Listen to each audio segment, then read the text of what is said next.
Hello, जय हिंद, नमस्कार साथियों, कैसे हैं आप? आशा करता हूं बहुत अच्छे होंगे। मैं पीके सर एक बार फिर अपने यूट्यूब परिवार टॉपर्स एकेडमी एमबीडी पर आप सभी का तहे दिल से धन्यवाद करता हूं साथियों। और आशा करता हूं आपकी तैयारी बहुत अच्छी चल रही होगी।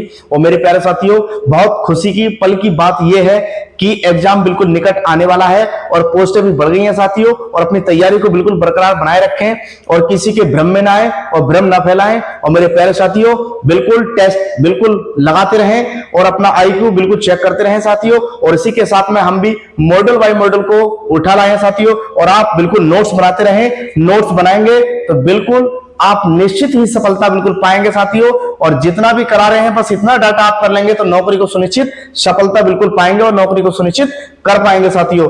इसी के साथ हम अपने सेशन को आगे बढ़ाते हैं। जैसे कि ये बायो का सेशन है, ये सेकंड क्लास है हमारी, ये सेकंड क्लास है। सेकंड क्लास में ऑपरेंट सिद्धांत की पुष्टि करने वाला प्रयोग, ऑपरेंट के सिद्धांत की पुष्टि करने वाला जो प्रयोग है वो कौन सा है? स्टेशनर मिलर का प्रयोग चिंगारी विमुक्त उपकरण द्वारा।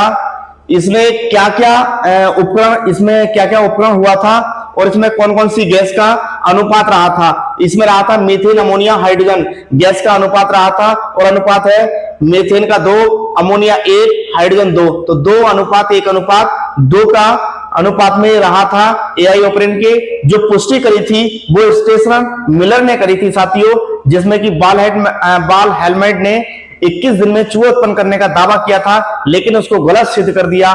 ठीक है साथियों, लेकिन इसने एआई ऑपरेंट की बिल्कुल पुष्टि कर दी कि ये जीव की उत्पत्ति जीव से ही संभव है। ये बिल्कुल सही बात है। और एआई ऑपरेंट की पुस्तक का क्या नाम था?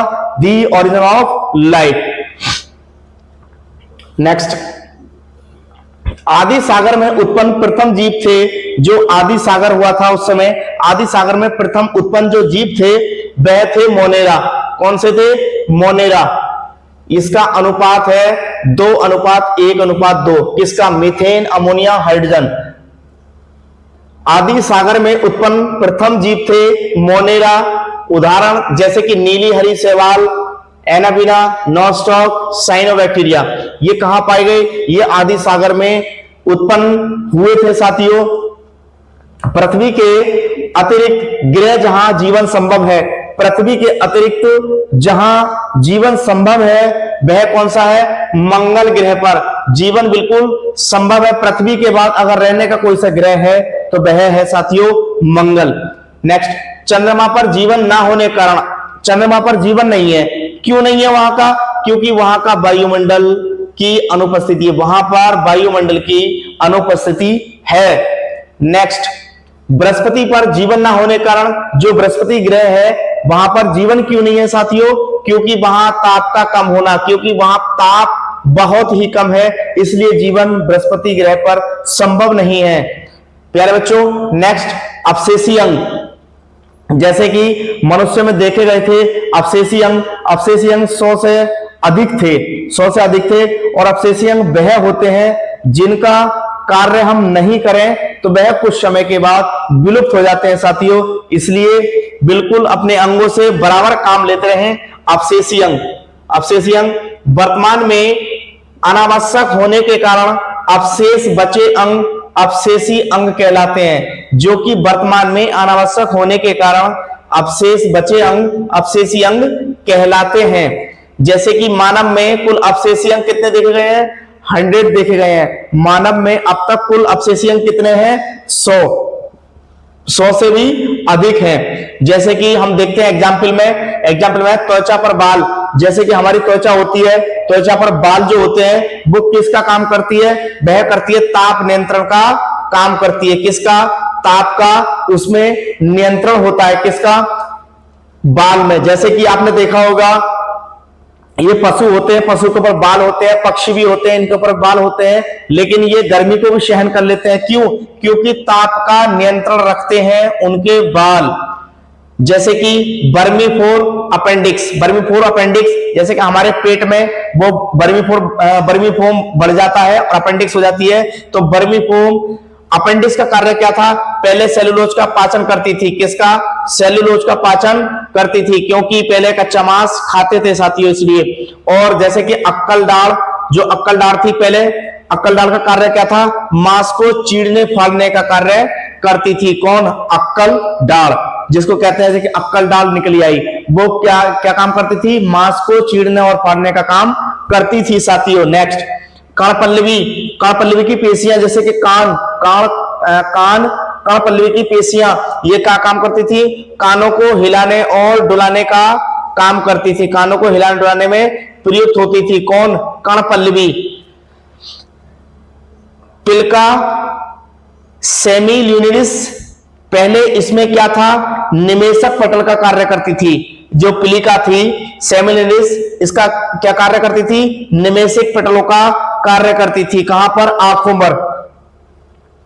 जैसे कुछ समजात अंग, क्या है ये? जैसे कि समझ में आ रहा होगा, समजात। समजात का मतलब है जैसे कि जात बिल्कुल समान, ऐसे अंग जिनका ढांचा समान। क्या है? ऐसे अंग जिनका ढांचा समान परंतु कार्य भिन्न होता है। कार्य भिन्न होता है। ऐसे अंग जिनका ढांचा समान परंतु कार्य भिन्न होता है, जैसे कि मनुष्य और घोड़े के अग्रपाद। मनुष्य और घोड़े के अग्रपाद। मनुष्य भी अपने पैरों से भाग सकता है और घोड़ा भी अपने पैरों से भागता है साथियों। चलिए, जीवाश्म 2 नंबर। दूसरा आता है समृद्धि। समृद्धि अंग। समृद्धि अंग में कौन कौन से हैं? जैसे कि समृद्धि अंग में इसका जस्ट उल्टा कर देंगे। इसका जस्ट उल्टा कर देंगे साथियों। कैसे? यहां ढांचा समान था परंतु यहां ऐसे अंग जिनका ढांचा भिन्न, यहां पे हो जाएगा ढांचा भिन्न परंतु कार्य समान हो जाएगा। इसका जस्ट बिल्कुल अपोजिट हो जाएगा। कार्य समान होगा। ऐसे अंग जिनका ढांचा भिन्न परंतु कार्य समान हो, वह समृद्धि अंग कहलाते हैं। जैसे एग्जाम्पल में चमगादड़ और कीटों के पंख। चमगादड़ और कीटों के पंख। चमगादड़ भी अपने पंख से उड़ सकती है और कीट भी अपने पंख से उड़ सकती है। और मेरे प्यारे साथियों, एक स्तनधारी में गिनती आती है किसकी? चमगादड़ की। किस में आती है? स्तनधारी। स्तनधारी में गिनती आती है किसकी? चमगादड़ की। ये क्वेश्चन पूछ लेता है यहां से कि चमगादड़ कौन है अपने आप में, तो एक चमगादड़ स्तनधारी है, कीट। तो ये एग्जाम्पल समृद्धि अंग में ऐसे अंग जिनका ढांचा भिन्न परंतु कार्य समान हो, वह समृद्धि अंग कहलाते हैं। जैसे कि चमगादड़ और कीटों के पंख। अब आता है जीवाश्म। जीवाश्म की बात करें तो जीवाश्म का जो पूरा इसका सर्कुलर एरिया है वह है लखनऊ में। कौन सी? बीरबल साहनी पॉलीबोटनिकल इंस्टीट्यूट कहां स्थित है? लखनऊ में। बीरबल साहनी पॉलीबोटनिकल इंस्टीट्यूट कहां स्थित है? वह है लखनऊ में। और सबसे प्राचीन जीवाश्म जो देखा गया था वह कौन सा था? जो सबसे प्राचीन जीवाश्म था वह था आर्केओप्टेरिक्स। कौन सा था? आर्केओप्टेरिक्स सबसे प्राचीन जीवाश्म था। अगर आपसे पूछे क्वेश्चन कि सबसे प्राचीन जीवाश्म कौन सा था, तो आप बताएंगे कौन सा? आर्केओप्टेरिक्स। आर्केओप्टेरिक्स बताएंगे आप। चलिए नेक्स्ट, संयोजी जंतु। संयोजी जंतु, जो संयोजी जंतु होते हैं वह कौन से होते हैं? संयोजी जंतु कौन से होते हैं? बीज की कड़ी। जो संयोजी जंतु होते हैं और बीज की कड़ी, संयोजी जंतु और बीज की कड़ियां कौन सी होती हैं? ऐसे जंतु जिनमें अपने स्वयं तथा अपने से निचले स्तर के गुण पाए जाते हैं वह संयोजी जंतु कहलाते हैं, या संयोजी जंतु कहलाते हैं। कैसे? जंतु जिनमें अपने स्वयं तथा अपने से निचले स्तर के गुण पाए जाते हैं वह संयोजी जंतु कहलाते हैं। कुछ एग्जाम्पल हैं इसके, जैसे कि वायरस। वायरस जो होगी, बीज की कड़ी कौन कौन सी होगी? वायरस जो है निर्जीव और सजीव के बीच की कड़ी है वायरस। निर्जीव और सजीव के बीच की कड़ी कौन सी है? वायरस। अगर युगलिना की बात करें, किसकी? युगलिना। तो युगलिना किस किस के बीच की कड़ी है? युगलिना है जंतु और पादप के बीच की कड़ी कौन सी है? युगलिना। जंतु और पादप के बीच की कड़ी कौन सी है? युगलिना। अगर इसकी बात करें प्रोटो स्पंजिया की बात करें तो ये प्रोटो जो है और स्पंज के बीच की कड़ी है, प्रोटोजोआ और स्पंज के बीच की कड़ी है कौन सी, प्रोटोस्पिंजिया। अगर न्यूक्लियोप्लाइना की बात करें तो ये बीच की कड़ी है, मोलस्का और एनिलिडा की बीच की कड़ी कौन सी है, न्यूक्लियोप्लाइना। और पेरिपेटस की बात करें, किसकी, पेरिपेटस की बीच की कड़ी कौन कौन सी है, एनिलिडा और आर्थ्रोपोडा। एनिलिडा और आर्थ्रोपोडा के बीच की कड़ी कौन सी है, एनिलिडा और आर्थ्रोपोडा के बीच की कड़ी है पेरिपेटस। अगर सरीसृप और पक्षी के बीच की कड़ी पूछ ले, सरीसृप और पक्षी के बीच की कड़ी पूछ ले तो हम लगाएंगे आर्कोप्टेरिक्स। और आर्कोप्टेरिक्स सबसे पुराना जीवाश्म देखा गया था। अगर आपसे पूछे कि सबसे पुराना जीवाश्म कौन सा है तो आप लगाएंगे आर्कोप्टेरिक्स। और आर्कोप्टेरिक्स को जो बीच की कड़ी है वो कौन कौन सी है, सरीसृप और पक्षी के बीच की कड़ी आर्कोप्टेरिक्स कहलाती है।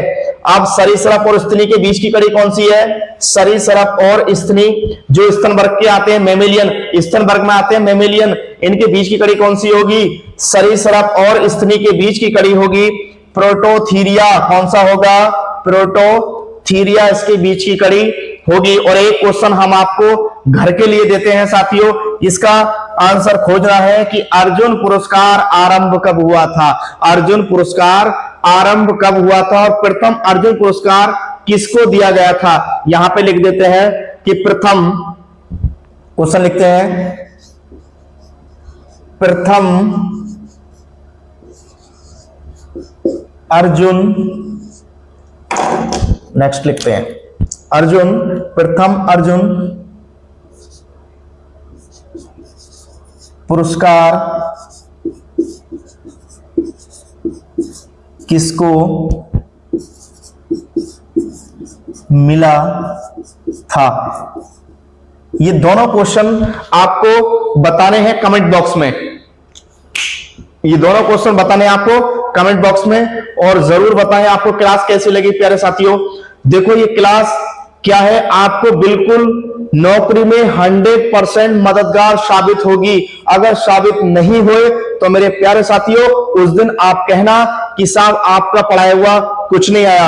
आप चैनल को अनसब्सक्राइब मार देना और कमेंट बॉक्स में लिख देना कि आपका पढ़ाया कुछ नहीं आया। ये 100% हम यहां से दावा करते हैं मेरे प्यारे साथियों, यहां से 100% क्वेश्चन लड़ेंगे ही लड़ेंगे। और आप इसको अगर नोट्स में कन्वर्ट कर लेंगे तो 100% आपकी सफलता आपके हाथ में होगी। यहां से आपका भाई बिल्कुल कह रहे हैं, आपका भाई कह रहा है, दृढ़ निश्चय के साथ कह रहा है, क्योंकि मेरे प्यारे साथियों उन्हीं क्वेश्चनों को हम उठा करके लेकर आए हैं, उन्हीं टॉपिकों को लेकर के आए हैं जहां से क्वेश्चन सर्वाधिक पूछे गए हैं आज तक के। तो प्यारे साथियों इसी के साथ जय हिंद।